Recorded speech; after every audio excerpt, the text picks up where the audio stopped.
자, 여러분 안녕하십니까? 반갑습니다. 부동산 세법의 김동수입니다. 자, 오늘 문제풀이 제14강 시간이 되겠는데요. 자, 이 시간에는 재산세, 납세 의무자부터 문제를 풀어보겠습니다. 여러분 교재는 143쪽이고요. 문제는 6번이 되겠습니다. 지방세법상 재산세, 납세 의무자에 대한 설명으로 틀린 것 그랬습니다. 1번, 공부상의 소유자가 매매 등의 사유로 소유권의 권리 변동이 생겼어요. 근데 신고하지 아니하여 사실상 소유자를 알 수 없을 때는 사용자가 납세 의무가 있다. 틀렸죠? 공부상 소유자가 매매 등으로 인해서 소유권의 권리 변동이 생겼어요.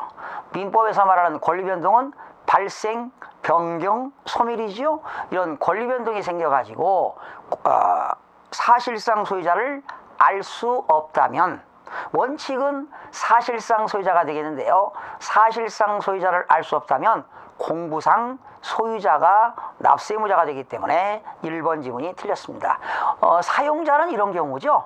사실상의 소유자도 알 수 없고 공부상의 소유자도 알 수 없을 때 사용자에게 부과하는 거지요. 1번 틀렸습니다. 주택의 건물과 부속 토지의 소유자가 다른 경우, 주택의 건물과 토지 소유자가 다를 경우에는 주택에 대한 산출세액을 계산하는 거지요. 그래서 건물의 시가표준액과 토지의 시가표준액으로 안분 계산한 부분에 대해서 그 소유자를 납세 의무자로 본다. 맞습니다. 세 번째, 공부상의 개인 등의 명의로 등재되어 있는 사실상 종중재산으로서 종중소유임을 신고하지 아니했을 때는 공부상 소유자가 납부할 의무가 있다. 그렇죠? 원래는 종중재산인데요. 개인 앞으로 등기가 되어 있어요. 근데 그 개인이 등기가 되어 있지만, 이건 등기는 내 앞으로 되어 있지만 이건 제 개인 땅이 아니고 종중 땅이라고 신고했다면 당연히 종중에 내겠죠. 그러나 종중재산이라고 신고를 하지 아니했다면 공부상에 등재된 그 종중재산의 공부상 소유자가 납세 의무자가 되는 겁니다. 네 번째, 공유재산인 경우입니다. 공동소유하고 있는 거지요. 지분에 해당할 때는 그 지분 부분에 대해서는 누굽니까? 지분권자가 납세 의무자가 되겠지요. 그러나 지분의 표시가 없을 때는 지분이 균등한 것으로 보는 겁니다. 맞습니다. 다섯 번째, 도시개발법에 따라 시행하는 환지 방식에 의한 도시개발 사업, 도시 및 주거환경 정비법에 따른 정비사업의 시행에 따른 환지계에서 일정한 토지를 환지로 정하지 아니하고 채비지 또는 보류지로 정하는 경우는 누굽니까? 사업 시행자입니다. 도시개발 사업 시행자가 되겠고요. 신탁법에 따라 수탁자 명의로 등기 등록된 신탁재산의 경우입니다. 신탁재산의 경우는 신탁법에 의해서 위탁자가 수탁자에게 신탁하는 경우에 위탁자별로 구분된 재산에 대해서는 누굽니까? 그 수탁자가 내는 겁니다.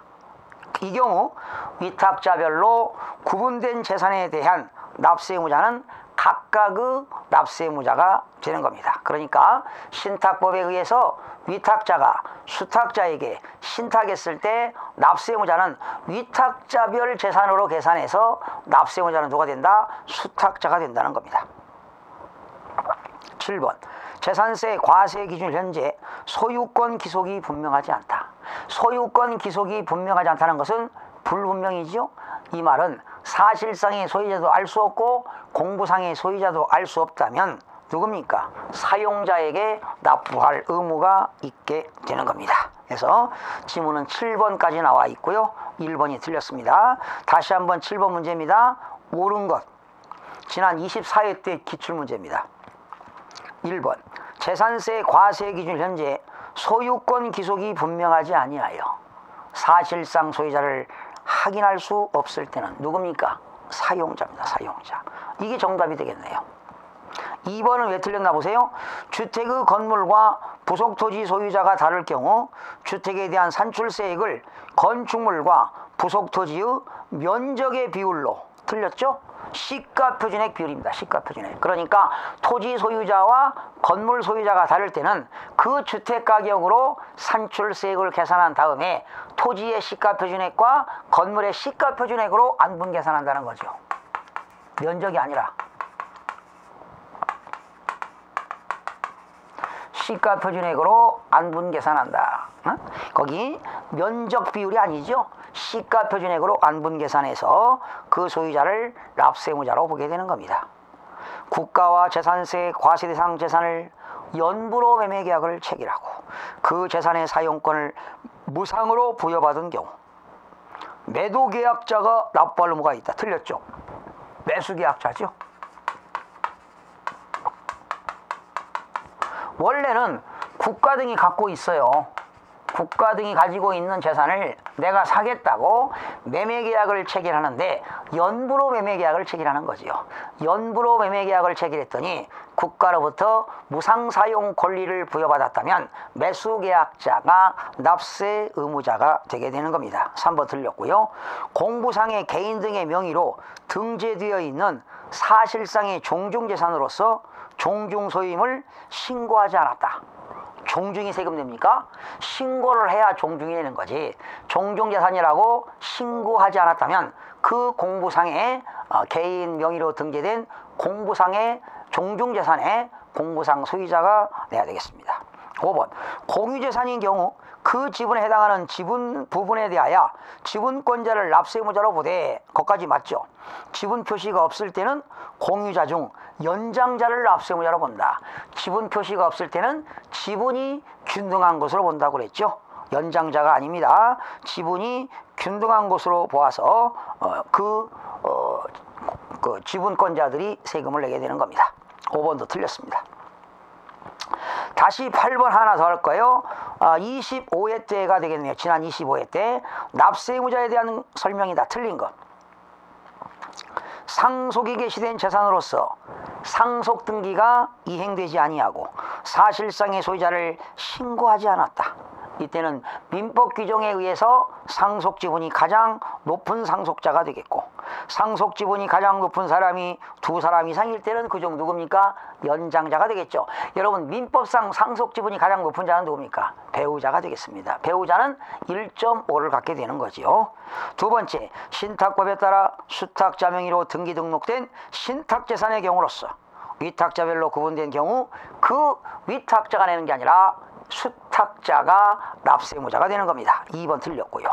국가가 말이죠. 선수금을 받아가지고 조성하는 매매용 토지로서 사실상 조성이 완료된 토지에 사용권을 무상으로 받은 경우 그 사용권을 무상으로 받은 자 누굽니까? 매수계약자가 되겠죠. 국가가 선수금을 받아가지고 조성하는 매매용 토지인데요. 그 사실상 조성이 완료된 토지의 사용권을 무상으로 받은 경우는 그 사용권을 무상으로 받은 자입니다. 사용권을 무상으로 받은 자 맞고요.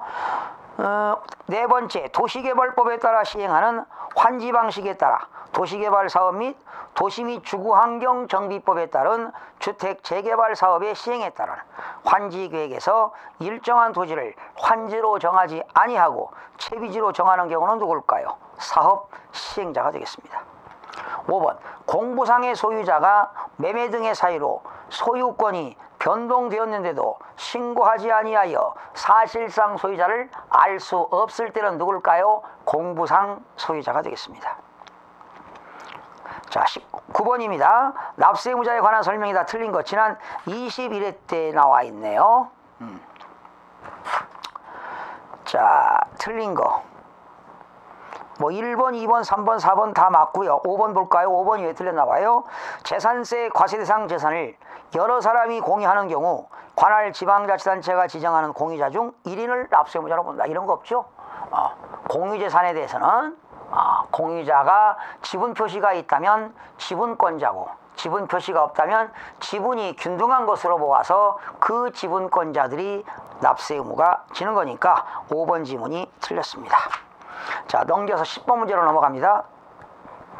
거주자 갑은 2015년 2월 10일 거주자 을로부터 국내 소재 상업용 건물을 취득하고 2015년 10월 현재 소유하고 있다.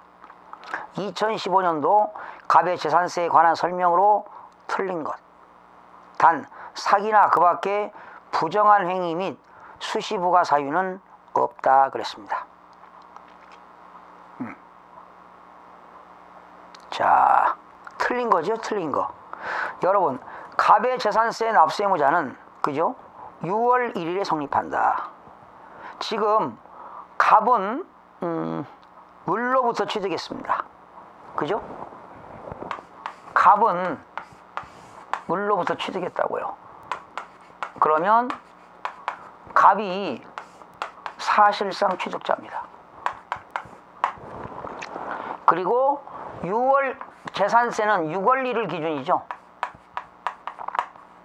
6월 1일 기준이니까 6월 1일 날 갑이 가지고 있다면 사실상 소유자로서 세금을 낸다는 거죠. 그래서 1번 보세요. 갑의 재산세 납세 의무는 6월 1일 날 성립한다. 그렇죠? 과세 기준일이 6월 1일입니다. 맞습니다. 갑의 재산세 납세 의무는 과세표준과 세액을 지방자치단체에 신고하여 확정된다. 여러분, 재산세는 신고하는 게 아니죠. 과세권자가 결정할 때 확정하는 거, 결정. 신고가 아니라 납세 의무가 결정 시 확정된다 이 말, 확정. 2번이 틀렸네요. 3번. 갑의 건축물분 재산세 납기는 그죠?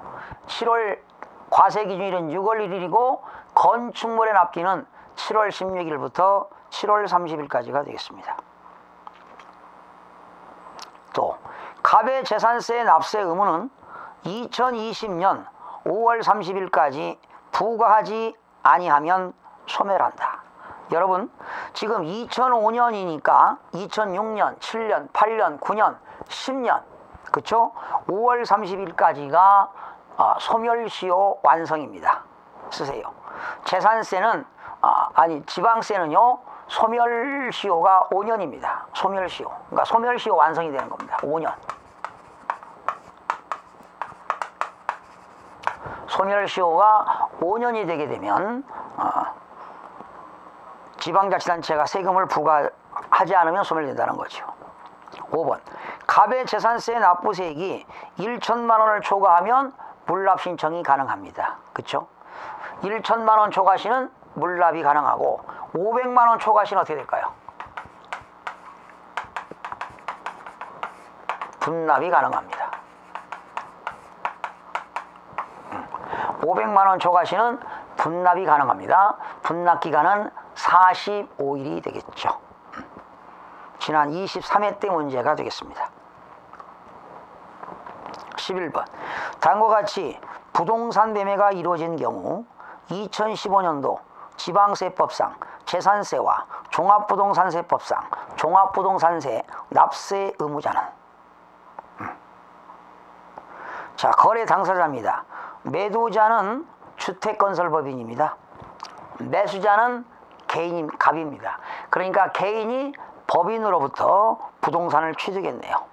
잔금 지급일은 계약서상은 5월 20일이고 사실상 잔금 지급일은 6월 10일입니다. 등기일은 7월 5일입니다. 여러분, 지금 이 문제의 포인트는 법인이 가지고 있는 부동산을 누가 샀어요? 개인이 샀어요. 누구로부터? 법인으로부터. 그때는 언제가 취득 시기가 될까요? 그렇죠? 사실상 잔금 지급일입니다.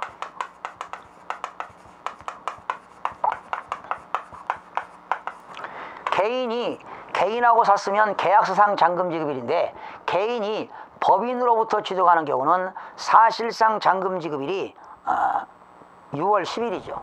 그러면 결과적으로 개인의 취득 시기는 6월 10일입니다.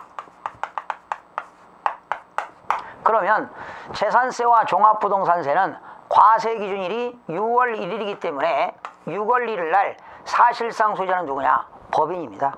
그래서 재산세도 주택건설법인 A인이 되겠고 종합부동산세도 주택건설법인 A인이 되겠습니다. 그렇죠? 개인이 취득 시기는 6월 10일이라고요. 6월 10일 날 잔금 줬으니까.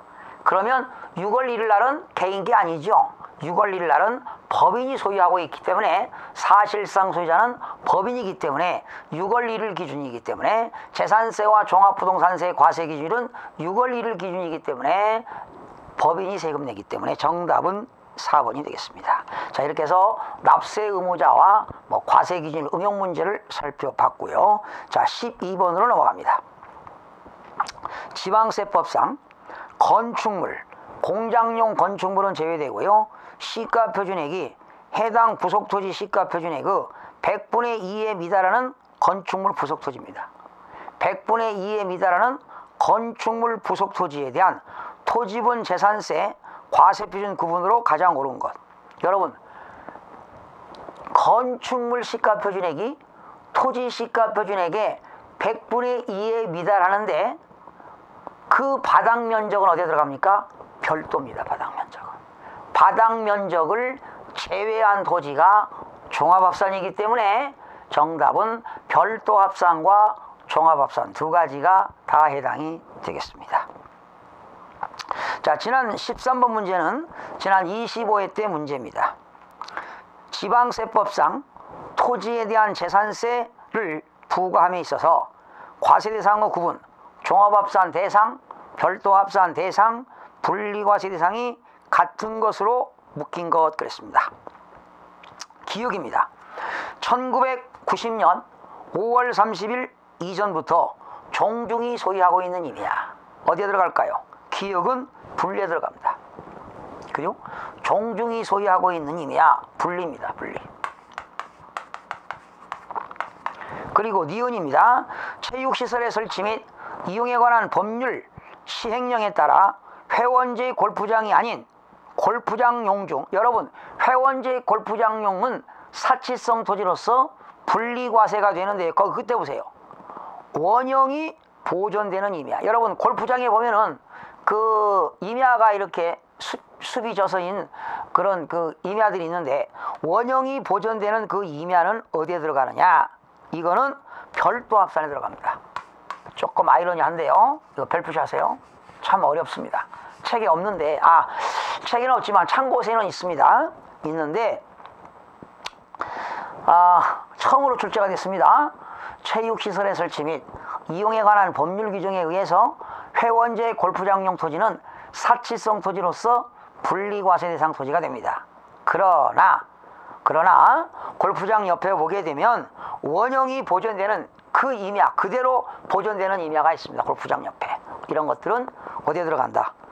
별도가 되겠습니다. 디귿. 과세 기준일 현재 계속 염전으로 사용되고 있는 토지. 자, 염전으로 사용되고 있는 것은 분리과세가 되겠습니다. 도로교통법에 따라 등록된 자동차 운전학원의 자동차 운전학원용 토지입니다.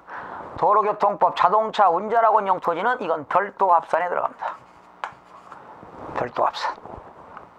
그러면 정답은 기읍과 디귿 아니면 니은과 니을. 정답은 3번이 되겠습니다. 좀 까다로웠네요. 자, 넘겨서 14번입니다. 지방세법상 재산세 과세 표준을 산정할 때 기준이 되는 것이 아닌 것. 개별 공시지가 맞죠? 개별 주택가격 맞습니다. 공동주택가격 맞습니다. 지방자치단체장이 결정한 가액 맞습니다. 법인장부가액이 틀렸죠. 여러분, 법인장부가액은요 어디서 나오느냐? 취득세에서 나옵니다. 법인장부에 의하여 입증되는 취득은 사실상 취득가격이 과세표준이다, 이런 말 나오는데요. 재산세 과표는요, 중요한 것은 쓰세요.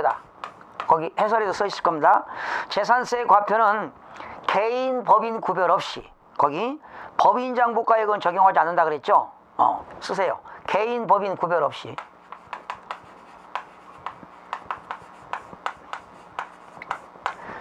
재산세 과표는 이 빌딩을 개인이 갖고 있느냐 법인이 갖고 있느냐 관계없습니다. 개인 법인 구별 없이 시가표준액을 적용합니다.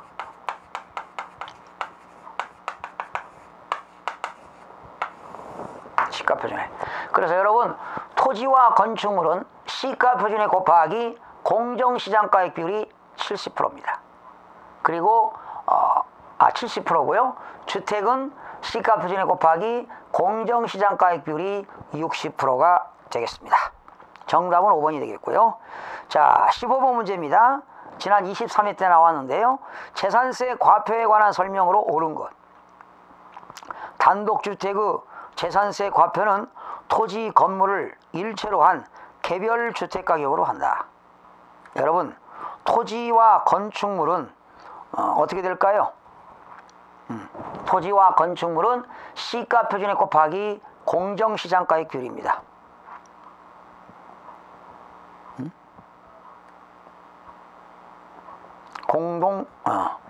그래서 옳은 건데요.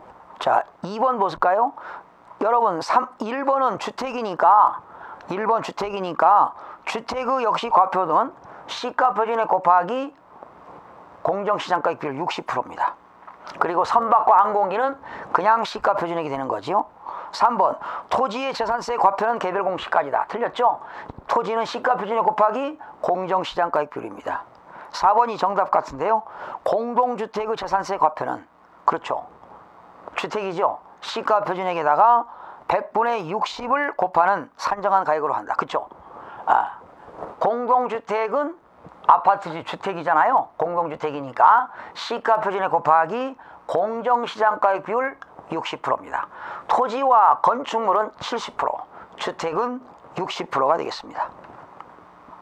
5번 건축물 재산세 과표는 법인의 경우는 법인장부 그런 거 없다니까요. 법인장부라는 것은 취득세에서 나오는 것, 취득세나 등록면허세. 재산세에서 과표는 개인 법인 구별 없이 시가 표준액에다가 공정시장가액 비율을 곱한 금액으로 하게 되는 겁니다. 16번입니다. 틀린 것. 토지, 건축물, 주택에 대한 과표는 시가 표준액에다가 공정시장가액 비율을 곱하여 산정한 가액으로 한다. 맞습니다. 2번 토지 및 주택의 시가 표준액은 개별 공시지가 및 개별 주택가격, 공동주택가격으로 한다. 맞습니다. 토지 및 건축물의 공정시장가액 비율은 시가 표준액의 50에서 90%까지, 주택의 공정시장가액 비율은 40에서 80까지로 한다. 맞습니다. 선박과 항공기의 과표는 시가 표준액으로 한다. 5번이 틀렸네요. 법인이 소유하는 재산으로서 법인장부 등에 의하여 사실상 거래가격이 입증되는 경우 법인장부가액을 과표로 한다. 이거는 취득세와 등록면허세에서만 적용하지 재산세에서는 개인, 법인 구별 없이 시가 표준액에다가 공정시장가액 비율을 곱한 금액으로 하게 되는 겁니다. 17번입니다. 재산세에 관한 설명이다. 틀린 것. 지난 21회 때 나왔는데요. 재산세 과표는 시가 표준액에다가 공정시장가액 비율을 곱하여 산정할 수 있는 대상은 토지와 주택에 한한다. 틀렸죠? 토지와 건축물과 주택에 한한다 해야 돼요. 토지와 건축물과 주택에 한한다. 토지와 건축물은 70%, 주택은 60%. 1번 틀렸습니다. 지방자치단체가 유료로 돈 대가를 주고 유료로 공공용에 사용하는 개인 소유 토지는 당연히 부과합니다. 개인 땅을 국가가 쓰고 집세를 주는 거지요. 당연히 세금 내야 되겠죠. 시장군수는 과세 대상의 누락으로 인하여 이미 부과한 재산세액을 변경하여야 할 사유가 발생할 때는 수시로 부과 징수할 수 있다. 그렇죠? 수시로 부과 징수할 수 있습니다. 4번 재산세는 법정 요건을 충족하면 조례에 의하여, 여러분 조례라는 것은 지방의회가 제정한 법규를 조례라고 하는데 조례에 의해서 50% 범위 안에서 가감 조정할 수가 있습니다. 이게 뭡니까? 탄력세율이 되겠습니다. 5번 재산세는 법령이 정하는 바에 따라 세부담의 상한이 적용됩니다. 그렇죠? 세부담의 상한은 100분의 150이죠. 그러나 주택은 시가 표준액이 3억 원 이하일 때는 100분의 105, 3억 원 초과 6억 원 이하일 때는 100분의 110, 6억 원 초과일 때는 100분의 130이 되겠습니다. 18번 지방세법상 토지분 재산세의 표준세율에 대한 설명이다. 틀린 것. 종합합산 대상에 대해서는 4단계를 적용한다. 틀렸죠? 종합합산 대상 토지와 별도 합산 대상 토지는 3단계를 적용하는데요. 이 종합합산은 1000분의 2, 1000분의 3, 1000분의 5, 0.2%부터 0.5%까지 적용하고요. 별도 합산은 1000분의 2, 1000분의 3, 1000분의 4까지 적용합니다. 3단계를 적용하죠. 1번이 틀렸고요. 3번 분리과세는요, 차등 비례세율을 적용합니다. 기억나시죠? 전답과수원 목장용지 이면은 1000분의 0.7, 공장용지와 주택 및 산업 공급용 토지는 1000분의 2, 별장용 말고요, 고급 오락장용 토지와 또 골프장용 토지입니다. 별장용 토지라는 말 없고요. 고급 오락장용 토지와 골프장용 토지는 1000분의 40. 그냥 별장은 1000분의 40이죠. 토지까지 합쳐서. 4번 전답과수원 목장용지 이면은 저율로서 분리과세 대상 세율을 적용한다. 얼마입니까? 1000분의 0.7 되겠죠. 회원제 골프장 및 고급 오락장용 토지는 고율 분리과세 세율을 적용한다. 얼마입니까? 1000분의 40이 되겠죠. 맞습니다. 19번입니다. 지방세법상 회원지 골프장용 토지, 별장, 상가 건축물에 대한 재산세 표준세율 구분이다. 옳은 것. 여러분, 회원제 골프장용 토지는 사치성 토지로서 1000분의 40 되겠고요. 별장도 1000분의 40으로서 4%가 되겠고요. 상가 건축물은 1000분의 2.5가 되겠죠. 1000분의 2.5니까 0.25%가 되겠습니다. 20번입니다. 지방세법상 재산세 과세 대상 중 가장 낮은 거, 표준세율 적용되는 거 21의 문제인데요. 별장은 얼마입니까? 1000분의 40. 군지역에 소재하는 공장용 건축물 1000분의 2.5입니다. 0.25%가 되겠죠. 고급 오락장용 토지 1000분의 44%, 고급 오락장용 건축물도 1000분의 40, 분리과세 대상 골프장용 토지도 1000분의 40. 너무나도 쉬운 거죠. 자, 21번으로 넘어갑니다. 지방세법상 재산세의 표준세율에 관한 설명이다. 틀린 것. 지난 23회 때 문제인데요. 주택에 대한 재산세는 4단계를 적용한다. 그쵸? 주택은 1000분의 1, 1000분의 1.5, 1000분의 2.5, 1000분의 4, 4단계를 적용합니다. 두 번째, 취득세 중과세 대상인 별장에 대한 재산세의 세율은 1000분의 50이다. 틀렸죠? 네. 별장은 1000분의 50이 아니라 재산세는 1000분의 40, 4%가 되니까 2번이 틀렸습니다. 3번입니다. 종합합산 대상 토지에 대한 재산세의 세율은 3단계 초과 누진세율을 적용한다. 1000분의 2, 1000분의 3, 1000분의 5가 되겠습니다. 4번 시장군수는 재해 등의 발생으로 세율이 조정이 불가피하다고 인정하는 경우 조례로 정하는 바에 따라 50% 범위 안에서 가감 조정할 수 있지만 가감한 세율은 해당 연도에만 적용한다. 그렇죠? 해당 당해년도에만 적용한다는 겁니다. 당해년도만, 다음 연도는 적용하지 않고 당해년도만 적용한다는 겁니다. 5번입니다.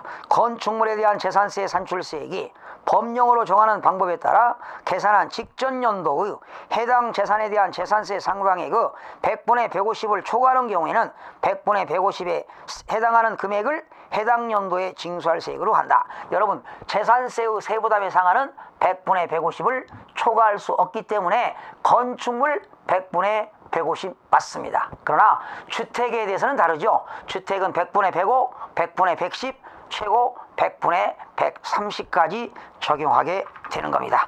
22번부터는 다음 시간에 마무리하도록 하겠습니다. 여러분, 다음 시간에 찾아뵙겠습니다. 수고하셨습니다.